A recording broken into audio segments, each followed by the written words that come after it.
Good evening, everybody, and welcome to the Rangers Rabble on the Thursday live pod. My name's Bryan, and tonight I'm joined by John, Wilf, and Elaine. Elaine making her debut. How are you doing, guys? Very good. Very well, thank you.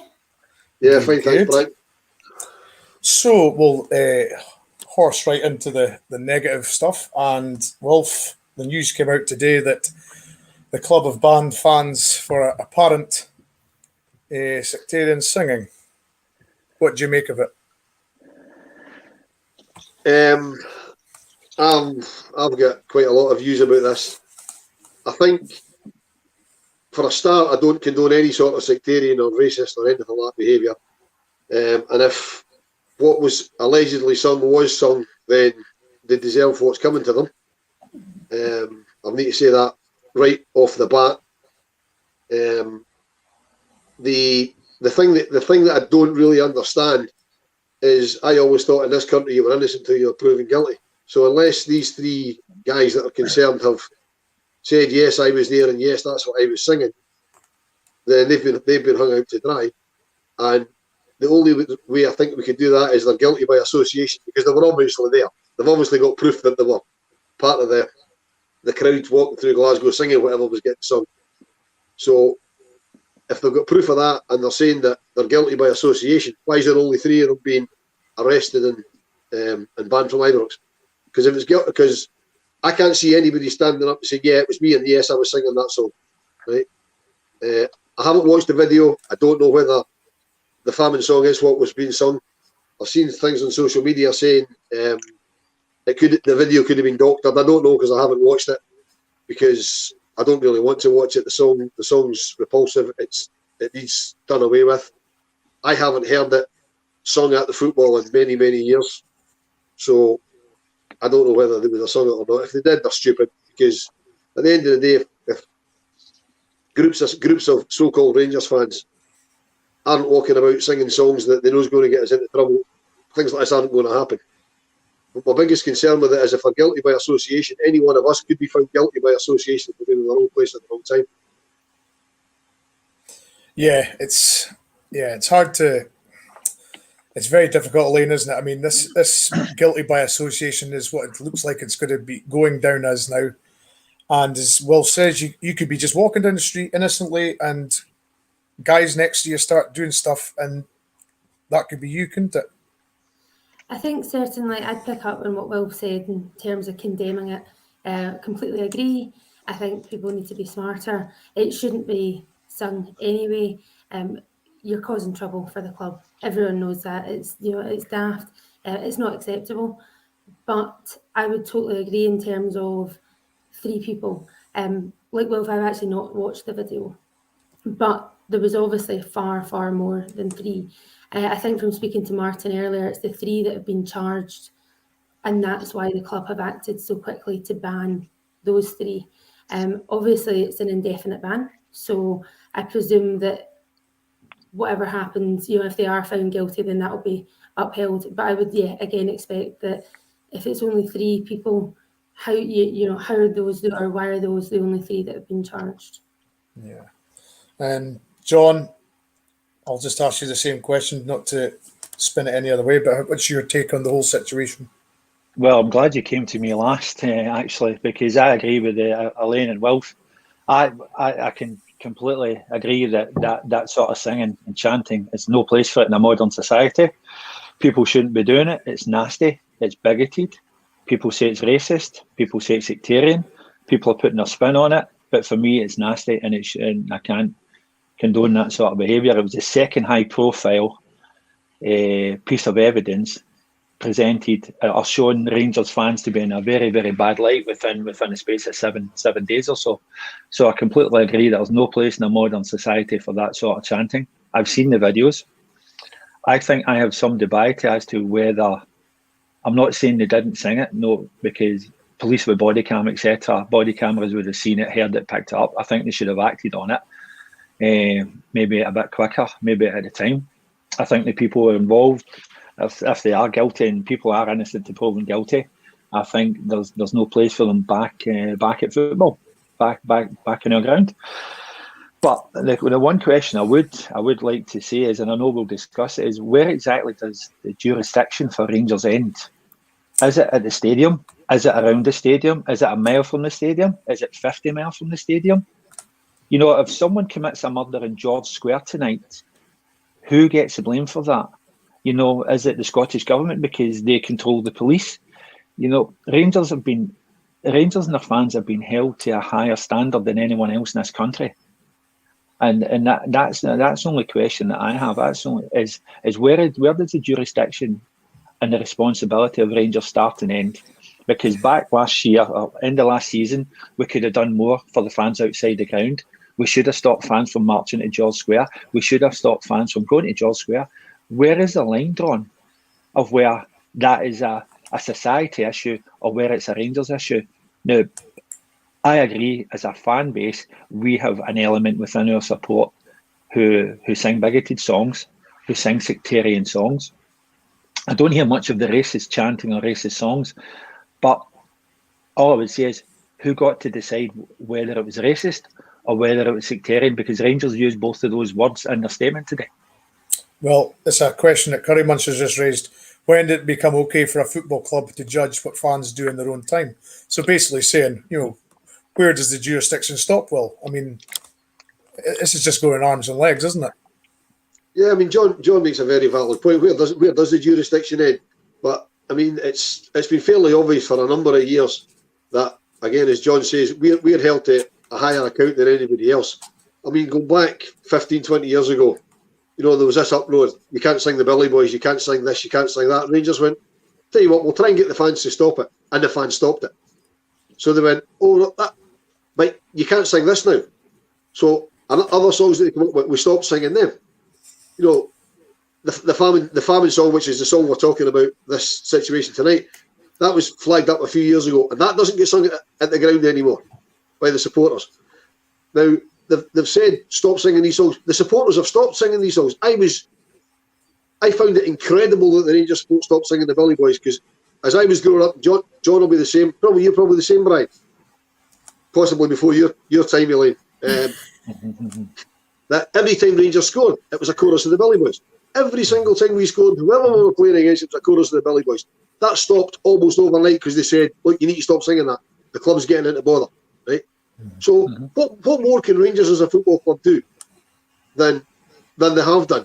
And for everything they've done, instead of them saying, Rangers are getting results here, you know, they're stopping things we want them to stop. It's just, you've done that, but what about this, and what about this, and what about this? You know, everything, they always find something else to have a dig at us for.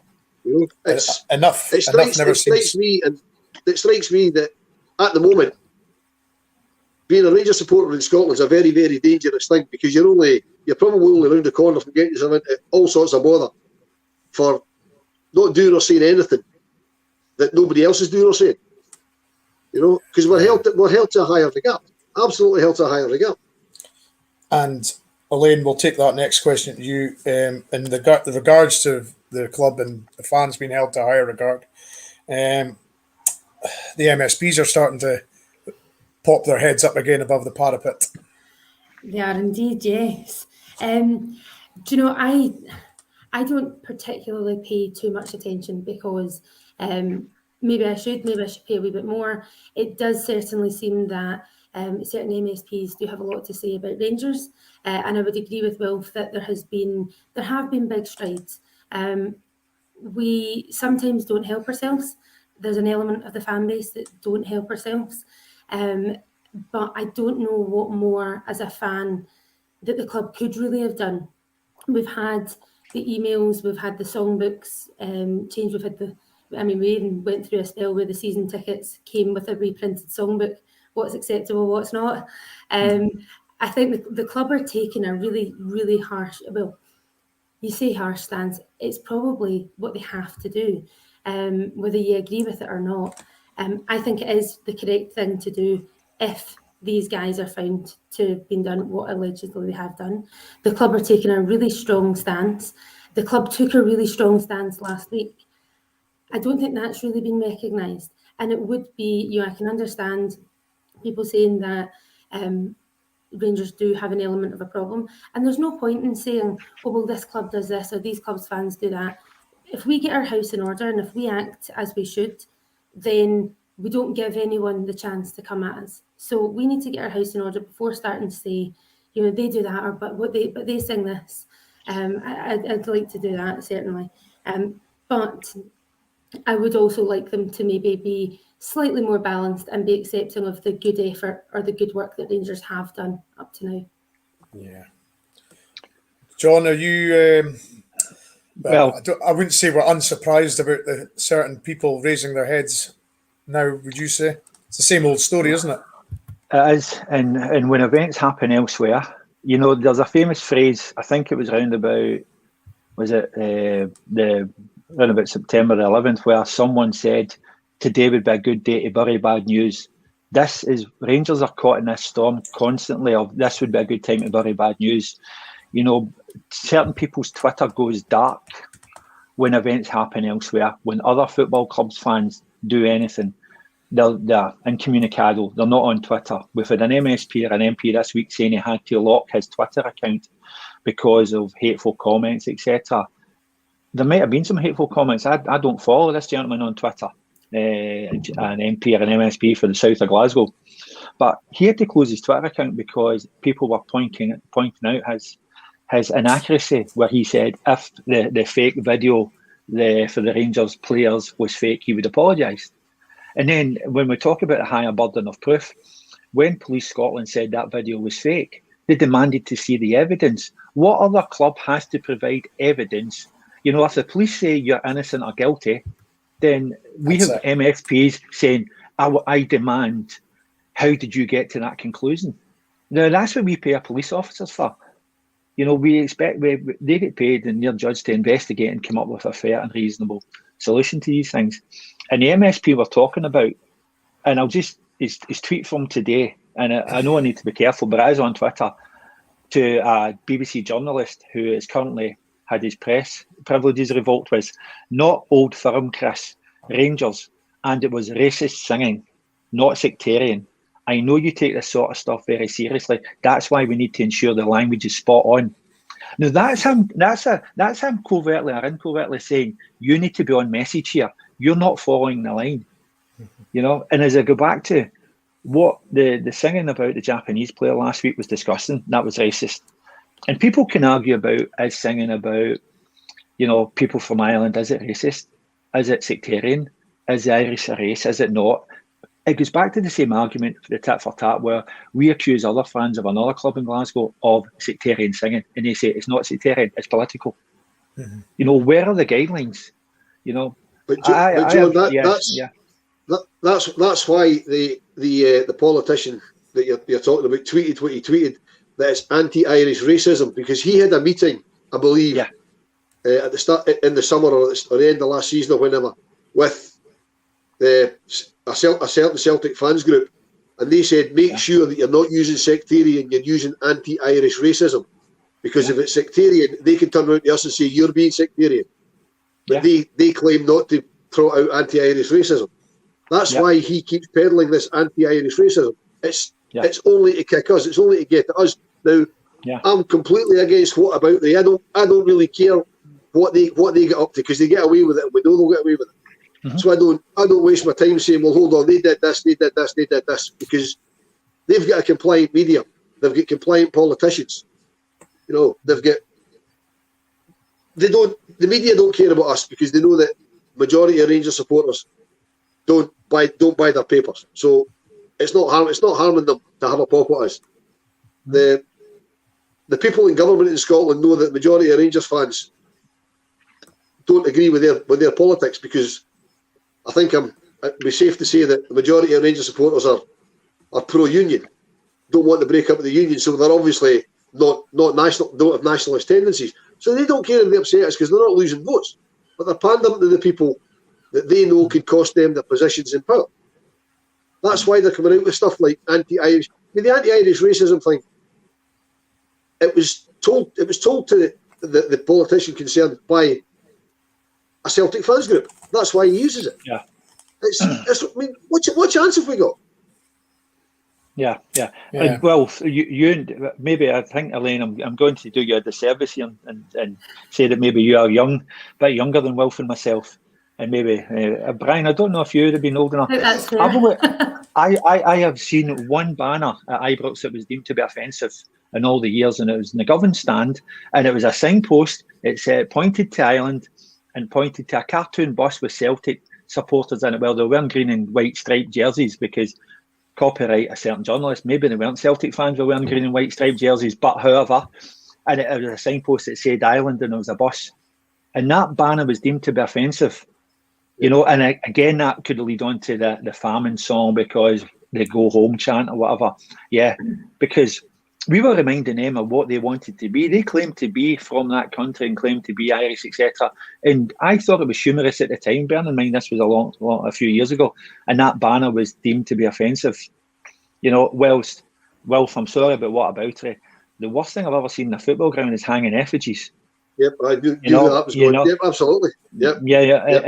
And my argument all the time is, I'm sorry about it. What about it is, whenever I'm reminded of my moral code by other football fans, I tweet that picture and say, "I'm sorry, guys, but that's the worst day ever in football." And say that's the worst thing I've ever seen inside a football ground. But we're not here to talk about it. But how do we stop it? How do we stop our fans from being embroiled in this? But that's the problem. We need to, as a fan base, as Elaine said, we need to be smarter. If we don't have people purporting to be Rangers fans singing songs that are obviously offensive, like the song about the Japanese player, like the famine song, that are openly offensive, if we're not doing it, they've got nothing to beat us with. They don't have a stick to beat. They'll try and find something. They'll throw back through your social media to 1860 and stuff like that, and find stuff that you said when the cavemen were running about or whatever, that wasn't offensive back then. They'll find that and let them go and try and find it, because people just laugh at them and go, "Why are you wasting your time going all that way back?" Everybody's kind of grown up. It's different times now, but the fan base really need to get smarter. It's more or less stopped inside stadiums, because the two incidents in the last 7 days, one's been on a bus and one's been in the street.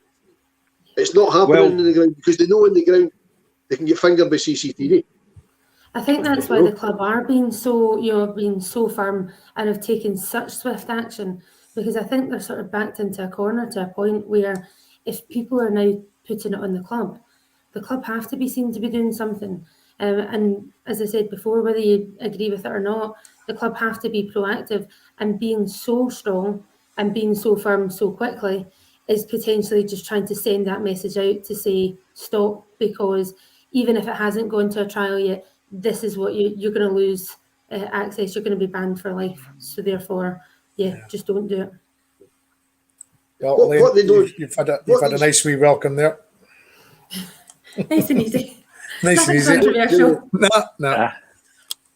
But what these people that are singing the songs don't understand is, right? They obviously know they're doing it to wind people up, but they're going to get themselves into bother, right? Now, if it's obviously when he goes to trial and things like that, the names come out, right? And if they've got a job, the chances are they'll probably lose it, right? And they'll find it very difficult to get another one, irrespective of what happens to them. As soon as their name's out there, they'll be tagged with they're either bigots or they're racists or however they frame it, So they have to be a lot smarter, I noticed the three guys arrested. One of them was 26. Going by the statements of the police. That was my next question, was what age are they? Because I think in my head, I was almost trying to think, again, absolutely condemning it and not trying to look for justification at all. But I was wondering whether it was going to be, when you were saying there, whether it was going to be like 16, 17, and maybe they were 16. One was 26, I think one was 21, and the other one was 19, I think, if I'm remembering that something right. Like 24, yeah, it was something like that. It wasn't 15 and 16-year-olds. Yeah. I think the youngest of the three was 19, I think. Okay. Yeah. So I suppose that's the next question, and maybe you've started already, but what will happen next? Where do we go from here, John? Well, I think I know what will happen next, but see, to put a lid on this now, I'm going to say something a bit controversial here, and some people have picked up. Twice on Sunday, the Billy Boys was sung. Let's not kid anybody else on. Twice on Sunday, the Billy Boys was sung. Once it was sung in its entirety, and once it was sung possibly, but maybe until the really offensive line. I want the club now. Remember, we used to bring Andy Cameron out, who was a hell of a singer, you know, and God, if you remember back to that I'm a Teddy Bear or whatever, when you were on hold trying to get to the ticket office, remember those days, guys? You know, but I would like the club, now I don't care if it's Stuart Robertson, I don't care if it's Gerrard, to come out and say, right guys, it's not about being smarter, it's not about being, don't video yourself or don't put on social media. I don't want to hear the Billy Boys.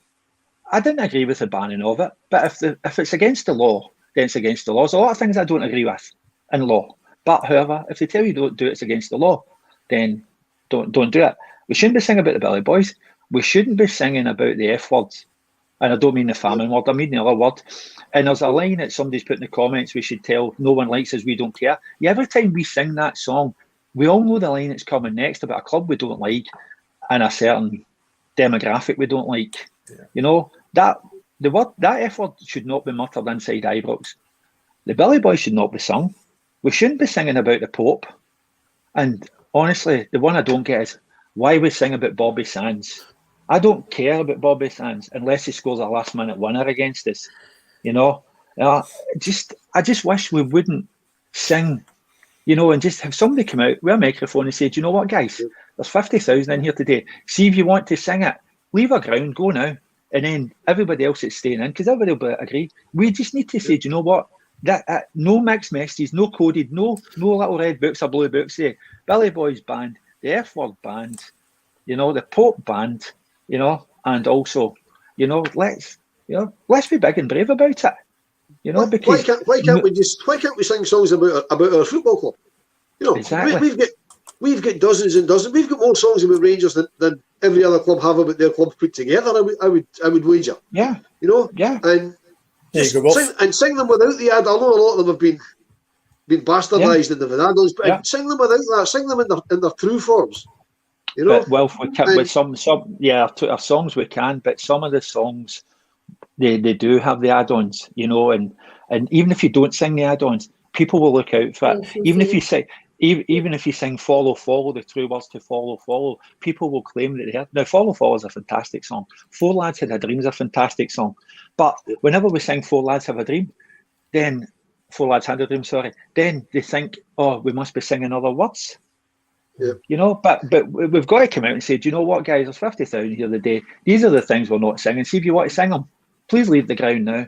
And let's see people go and get up out their seat and say, do you know what, I'd rather be a 90-minute bigot and somewhere else than watch my team. You know, I think because statements are fine, you know, and no matter how many statements we put out, no matter what we do, we'll always be, as we say, judged to a different standard, judged to a higher standard. And it's about time we said, you know what, these are the songs we don't sing. They can give us little books, they can give us proper words, just don't say these words. Like a chat box filter, you know, kind of thing. If you know, we just need to say, do you know what?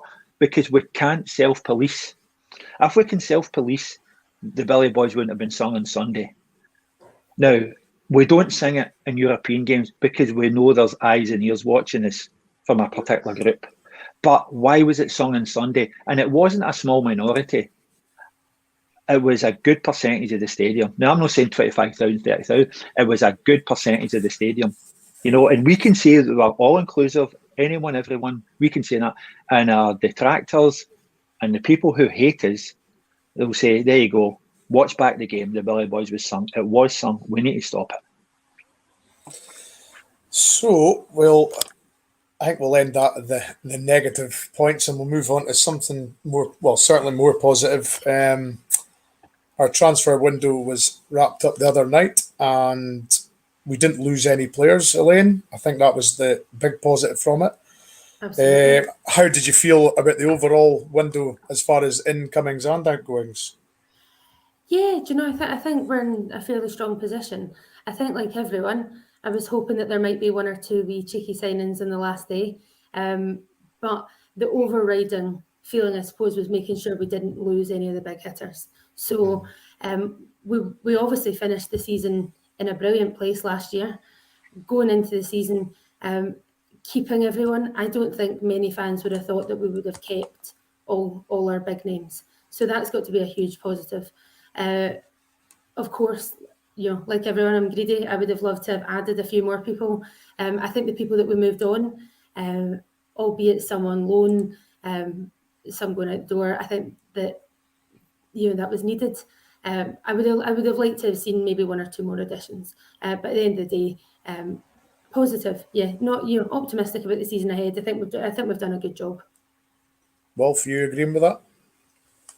Yeah, I can't really argue with any of that. I mean, I'm delighted that we didn't lose any of the big hitters, but I think that was possibly more down to circumstance, because in the wake of the COVID, the club's just getting back. Everybody's had a season with no fans and whatever. There was very little movement in the market. We'd be looking to move in. There was £100,000 signings, 85 million euro bids for players and things from a club that's bankrupt, which is absolutely bizarre. But anyway, but we'd be looking at the 10-15 million pound market. There wasn't a lot of them going about.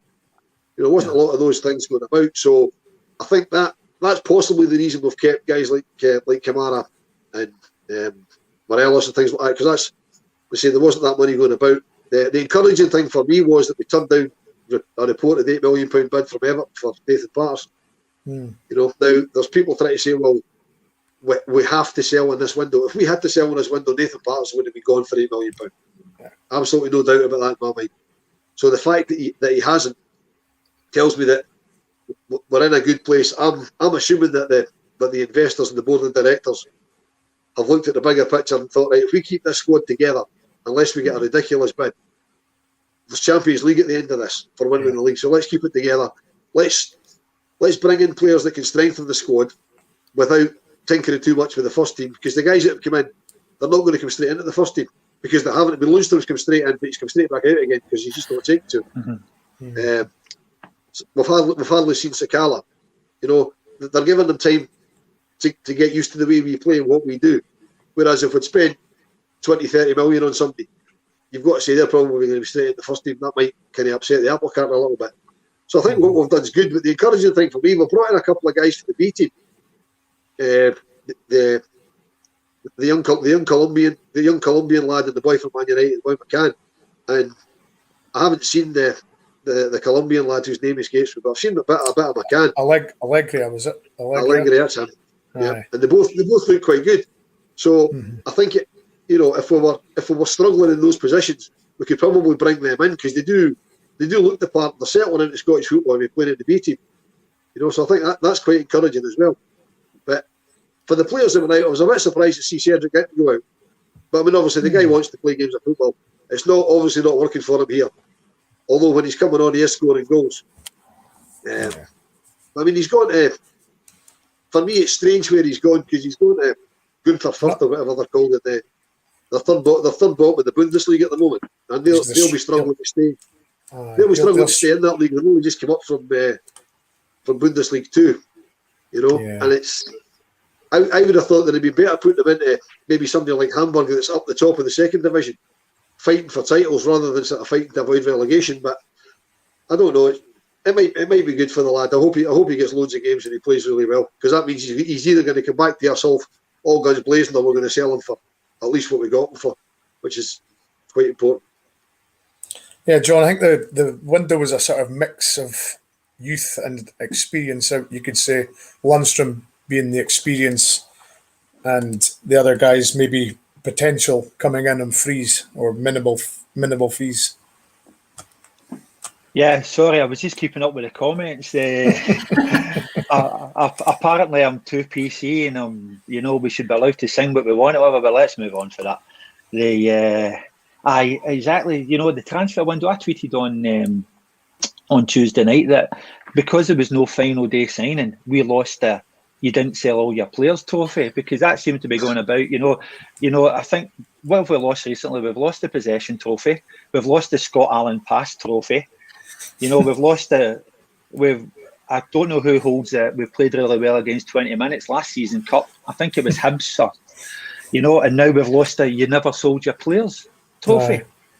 you never get top dollar for your money. We never get the old Dumbelly dollars.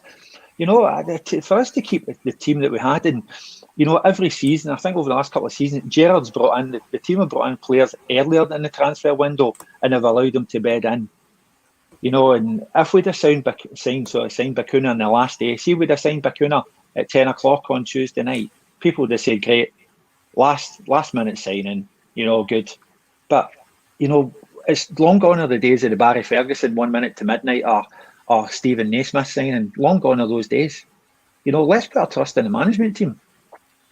Sorry, I'm. On you go. No, on you go. No. One thing that I would say is, whilst I'm really glad that we did keep a hold of everyone, or everyone certainly that we deemed important, and certainly I'd agree with Wilf as well, in terms of us buying, but also us selling, the people that we were wanting to sell and get money for, realistically, yes, we could hope to get 20 million or whatever for Alfie, but that's never happening in this transfer window because of the way the market is. I would like to see at some point us starting to be able to cash in on our players. It's great that we've kept everyone together, and potentially it is a case of saying, this year, Champions League, that's the goal, because obviously the money's there, but we do need to get to a point in terms of sustainability, in terms of saying, right, okay, we've got good assets here, let's move them on and let's get a bit of money in, looking at the long term. I think short term, the window was probably quite good, but long term, if we can start to sell people for big money, it's the model that we're going to have to adapt to. So hopefully we'll get there at some point. Well, Elaine, I'm just going to bring that up. I'll let you come back to this. Celtic have made 50 million in the last 8 months. How much have we made in the last 10 years? And now we're going to let Goldson run his contract down. I mean, I don't know if he's going to let his contract run down, but Elaine, certainly them across the road certainly get their money's worth for all their players, don't they? Absolutely.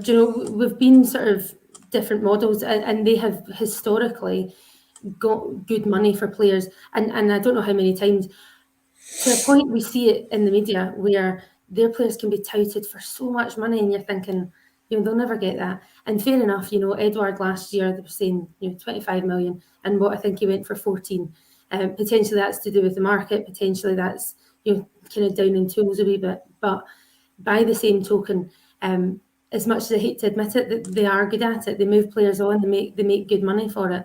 I would like to see us follow suit. I'd like to see us make a bit of money as well, reinvest it, and just be a wee bit smarter in the transfer window as well. You see, the problem. Sorry, Brian. The problem we've got in that, just to touch on what Elaine said there. They are really good at shifting players on. But while we were down in the lower leagues, they got a couple of really good deals on up and coming players, and they sold them, and they went on to be huge stars. Look at Van Dijk. They sold Van Dijk to Southampton. He then went for whatever, £80 million to Liverpool. They've Tierney's gone to Arsenal, and he's kind of hit the ground running there. They had Dembele went away, and he's done okay. So they've got a track record of selling players for good money that have gone on to do well where they've gone. We at the moment don't have that, because in 2012 we were thrown down in divisions, and we weren't signing players who were then selling for decent money to decent clubs who were going on and having good careers, because we were just concentrating on getting back to where we need to be. So whoever we sell as the first marquee player that goes, we have to get it right, get decent money for him to a good club, and hope he goes somewhere for really silly money as a big success. Then they'll go, well, Rangers sold him for that, so we'll try this guy here. That might have worked if we sold Nathan Patterson to Everton, which I'm glad we didn't do. But that could have been the one that, that broke the camel's back. We could have went, right, okay, £8 million, he goes to Everton, hits the ground running for them, then signs for, I don't know, a Chelsea or a City or whatever for ridiculous money. Then they look back to it and go, he came from Rangers, that looked quite, they're quite good. And then we end up in the same position in 4 or 5 years that Celtic are in just now. I think that's maybe the case, John. We've taken a wee while to get our house in order and get back into the sort of the way that we used to be. And I think now, certainly in the next couple of seasons, if things go the way they should and we get into the Champions League and places like this, then I think our players will be getting touted for big money soon enough, won't they? I think so. I think, but as the guys have said, I think to get our house in order, I think we've let players go and we've paid players off and we've given players some big contracts and not encouraged them to leave. How we can't get rid of Brandon Barker, who looked fantastic when he was at Hibernian, when he tore us apart that night. You know, and we can't shift Barker because of the contract and the pay he's on. You know, and I think once we get the first big transfer out the way where we sell a Morelos for 15 or 20 million if he goes for that, or a Nathan Patterson or a Kamara, I think other clubs will then see that we're not a soft touch or an easy target. I think we just need to get this first one away. But get back to the Goldson thing. If we win the league this year, then it's the right decision to let Goldson run down his contract. But hindsight's a wonderful thing. But I think we need to get that first transfer, because I think the last big ones were probably going back a bit with Hutton and Boomsong and people like that. But we need to get the first big one where we're seen as a club who either develop players, sell on high, or bring players in cheaply and sell on high. Because I think the players we brought in, I don't see them being 15 or 20 million pound players, hopefully. But we thought that about Morelos when Morelos came in for $1 million. You know, so we need to get that first one over the line, I think. But there is potential for that, I suppose, when you see some of the fees that we've paid. I mean, you know, Morelos for $1 million, Patterson, youth. You know, there is potential in there from serious profit, isn't there? Yeah, absolutely. So we've got lots of talent in the squad, and I totally agree. Do you know what? Don't sell unless the price is right, because we don't want to be seen like as a soft touch. We certainly don't want to be seen as if for not getting value. And at the end of the day, we know what the end goal is, especially this season. It's far more important that we get there. But it's just one of these things that as we go on, we are going to have to adapt to. But there's loads of talent in the team, and certainly, especially with the young boys. Patterson's probably the obvious one. It will be interesting to see, I think, this season how much game time he gets. That's obviously the conundrum, whether he can really push on. He's the one that you would expect we could make a good money on. We need to get him involved in the transfers. He sold Morelos to Madrid for 40 million in Football Manager last night. We need to get him involved in the transfers. Yeah.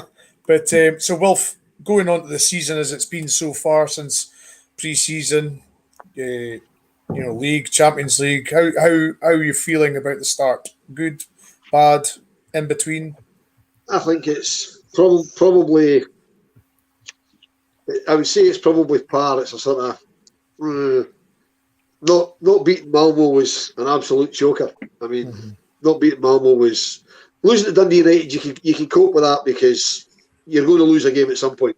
There's no way we're going another season undefeated, and it's better to get that out of the way. Maybe early doors. Not that we ever like getting beat, particularly not with them. But it's one of them. It happened. It happened. We move on. I mean, we're sitting here. I thought after the first 4 games, sitting on 10 points will be a decent start to the season. Well, we're sitting on 9 because we lost a game I didn't expect us to lose. So, yeah, that's okay. The European thing, we've done the minimum requirement. The minimum requirement for me was Europa League group stages because I really wanted the Champions League, but we couldn't do. There's no way we could have ended up the Conference League. That would just have been a disaster. Yeah. So we've done the bare minimum in Europe, but we've done okay in the league. But we need to kick on from here. I mean, we've got what you could say is a decent few games coming up after the international break. So we need to hit the ground running and start racking the wins up and get back to the top of the league and start pulling away. How are you feeling, John, about the season so far? I need to agree with the guys. There's no way to sugarcoat it. Malmo was a disappointment. Alice Kert was again a disappointment, but that whole week was qualify for the Europa League and beat Celtic. So it was a success, even though it wasn't sparkling football. But we had to lose. Well said, we had to lose a game at some point. We've lost one early, so plenty of time to pick that up. So yeah, kind of mixed bag. Yeah, for the start of the season, Malmo was a disappointment, but I think this year the Europa League is our level. Let's be honest. I think that is our level, and we've qualified for that, and hopefully we'll get out the group stages of European football after Christmas again. Because I think if we finish third, we fall into the Conference League. You know, but we don't really want that. You know. No, we don't want that. You know, and you know. So, do you agree with this one, Wilf? The United game annoyed me more than the Malmo.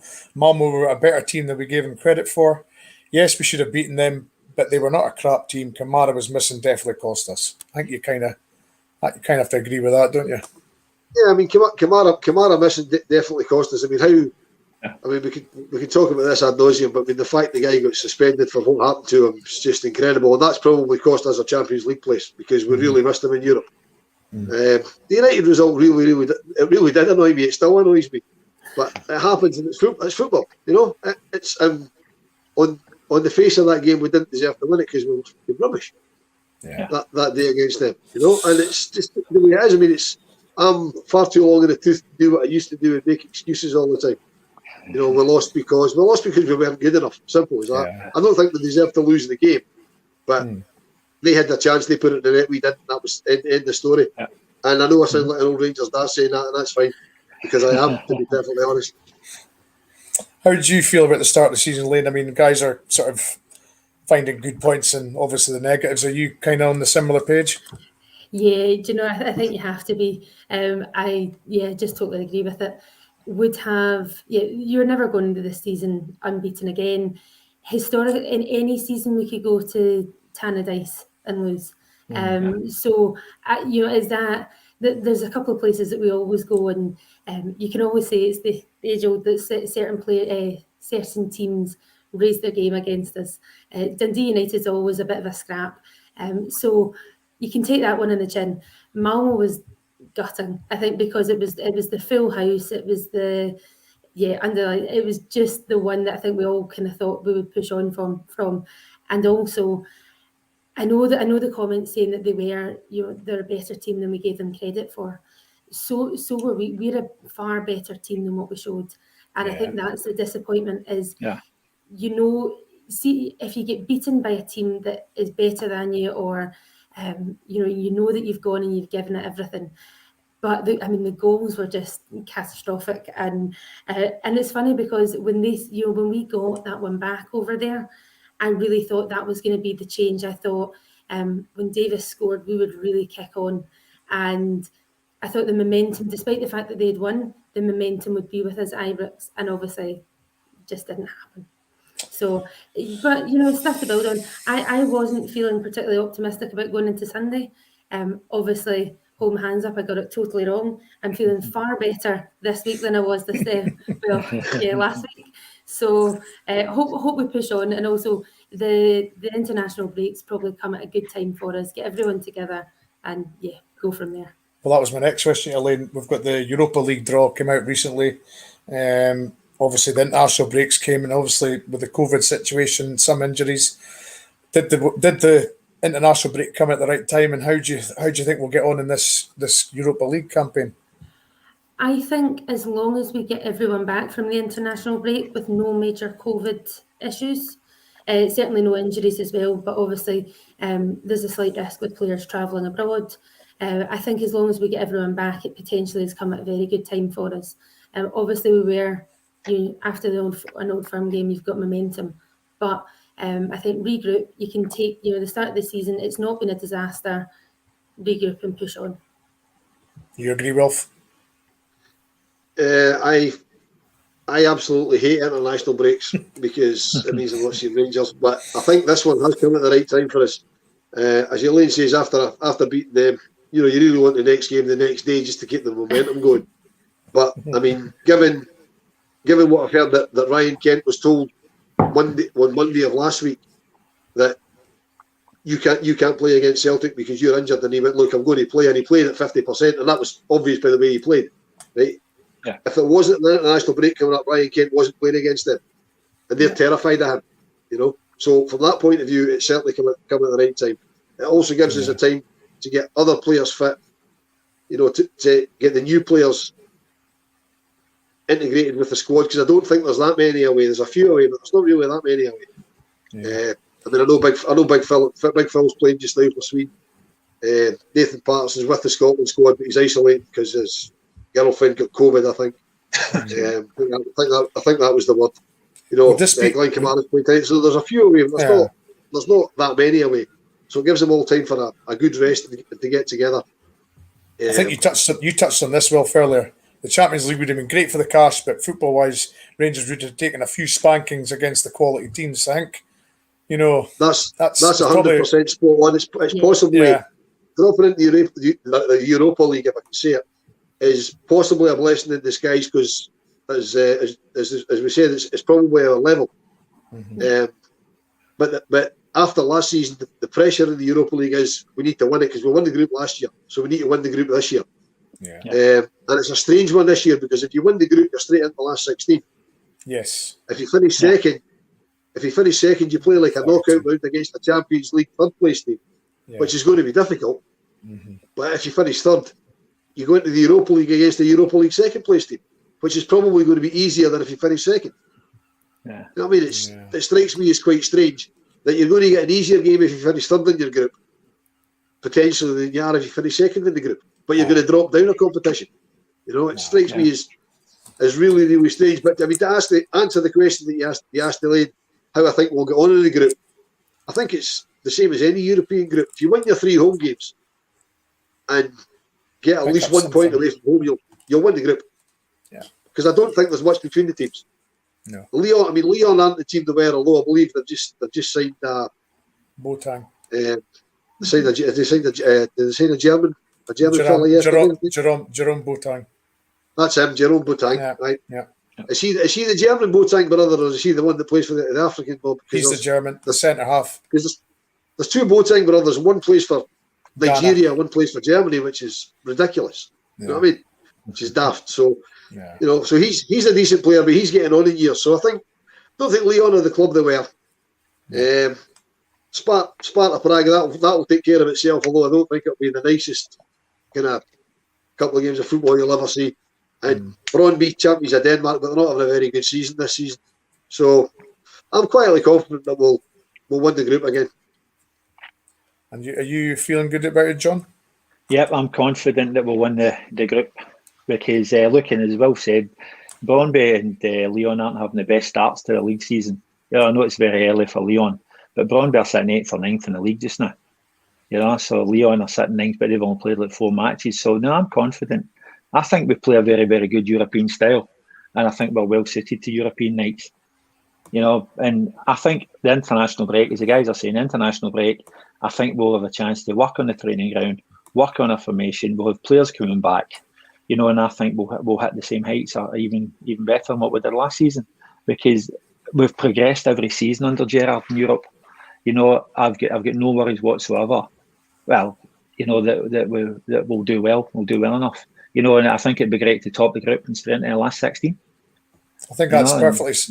That comment's perfectly summed it up. I would say the international break gave us a chance to regroup, get ourselves up to speed, and ready for our next game. Yeah, if you think someone posted, I think a couple of weeks ago on Twitter, it was all the midfield combinations that we started the first 5 or 6 matches. And there wasn't 2 matches where we've played the same midfield. There's been no 2 matches where we've played the same forward line. There's been no 2 matches we've played the same defence. You know, and I know the chopping and changing in centre halves doesn't help, but I think once you've got Kamara back for Europe, once you've got Jack back, will be probably 7-10 days away, a la Rossiter, you know, but and once you get Roof back, I think once we've got everybody back, I think we'll be a very, very potent side, very potent strike force. And I've got no problem. You know, once we know our best 11 or 13, but I don't think we're quite there yet because of the Euros, the injuries, the COVID, and the European suspensions. Because our league matches were before a European match. So what sort of team were we putting out? Were we putting out a team to win a league match, or were we putting out a team to try and get a formation for the Wednesday night or the Tuesday night for the Champions League or the Europa League? You know, and that chopping and changing. Once the suspensions are gone, I really think this is the 11 or 13, and we'll hit the ground from there. I think I just seen. Hold it. If I just try and bring this one up, Elaine, this is a bit of a funny one for me. You've got Europe, but you've also got what's at the end of this card at this season. I mean, there's no messing around here. This league campaign is probably as important, if not bigger, than last season. Financially, yes. Yeah. I mean, last year was everything, and I don't think anyone would change that. Whilst we don't necessarily like to talk about them too much, stopping the 10 was huge. I wouldn't change last season for anything, even though we weren't in. That was the real biggie. Obviously, we're in a funny situation that because we've done so well in Europe with the coefficient, we're now in a position where I think if we weren't to win it this year and another club were to get in straight into the Champions League, we'd definitely feel hard done by, because I think we definitely feel like we've done some of the heavy lifting there. So this season, certainly, but when you compare Europe to the league, there's only ever going to be one winner. Of course, short term, you want to do well in Europe, but the league any year, but especially this year with the carrot at the end of it of the Champions League, is massive. Yeah, I would. Brian, I think the league's going to take care of itself, particularly between now and Christmas time, especially if we can hit the ground running after this break, because the fact that other lot are in Europe as well, right? Mm-hmm. We've got a stronger squad than them. I mean, I think they've signed a load of players, but I mean, we don't know how good they're going to be. They might end up they're all world beaters, but we don't know, right? They might all be panel beaters, But we know what we've got, so we can hit the ground running. We know we can cope on domestic front and in Europe. I don't think their squad's strong enough for that. So, they'll need the money for winning games in Europe. So they'll be throwing things at Europe. So I don't think their squad's strong enough to keep the challenge in the league going while they're still in Europe. And the good thing with that is, as we were saying a minute ago, it's very difficult to get knocked out of the Europa League. So unless they completely crash and burn and finish what with the league, what with the section, they're going to still be in Europe after Christmas. And with the weaker squad that I think they've got, that'll help us as well when it goes into the new year. Yeah. You agree with that, John? Yeah, I do, because I'm just looking at the next few fixtures. St Johnstone away. I've sold a couple of the best players. So I think it'd be a good time to get St Johnstone. Then Motherwell at home. Livingston in the cup, and then you get Dundee, who give us a hard time. But they're not the Dundee it used to give us a hard time back in the Soonest days. For anybody that listens to the Soonest pod. We certainly know how hard that Dundee were back in the 80s. Then you've got Hibs at home. So we're playing a lot of these teams at home in quarter one of the season, and we'll get them again in quarter three. So this is a chance between now and the end of October to really get a bit of momentum. And before, I think we've got Aberdeen the last Saturday in October, last week in October. This is a good chance to get some of the so-called jobber teams that are in the league, some of the perceived smaller sides to really get some goals in, get some wins in, and become world beaters again. Not panel beaters, as Will said, but world beaters, because there was some team the other week were playing like Barcelona because we're beating 10-men sides or beating promoted sides, etc. We have what's perceived to be an easier run of fixtures. That'll come back to bite us, no doubt. But we've got a few home games against some of the lesser known teams. So this is get motoring, get in November in a strong position. We'll end up in a wee joke there. Motherwell at home might give us a chance to hire a pickup truck and get rid of that bus they parked in our penalty box. Thanks, guys. Thanks to John, Wilf, and Elaine for the pod tonight. Thanks to everybody watching. Remember, like us on YouTube, on Patreon as well. If you want to give us a follow on that and get the content that's coming forward, there's loads of podcasts coming forward for the Soonest Revolution. There's a day in history. We've just got so much coming. So please get involved. And thanks for joining us, guys. And we'll see you in the next show. Thank you. Cheers, guys. Cheers. Thank you. Thank you.